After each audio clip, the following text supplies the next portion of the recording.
रमज़ान में हज़रत मोहम्मद सल्लल्लाहु अलैहि वसल्लम की एक ऐसी सखावत सुनो जो दिल हिला देती है।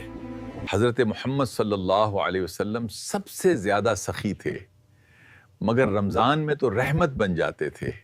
और एक दिन एक गरीब शख्स भूख की हालत में सामने आया। हज़रत मोहम्मद सल्लल्लाहु अलैहि वसल्लम ने उसके चेहरे पर फाके देख लिए। बगैर कुछ पूछे आप सल्लल्लाहु अलैहि वसल्लम ने घर का सारा खाना निकलवा दिया। घर में अफ्तार के लिए कुछ भी बाकी ना रहा। सहाबा ने अर्ज किया, या रसूल अल्लाह, अब हमारे लिए कुछ नहीं बचा।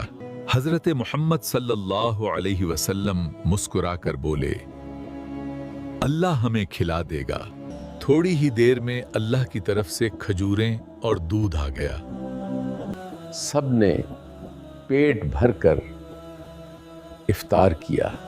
रमजान हमें सिखाता है, जो अल्लाह पर भरोसा करे, अल्लाह उसे कभी खाली नहीं छोड़ता।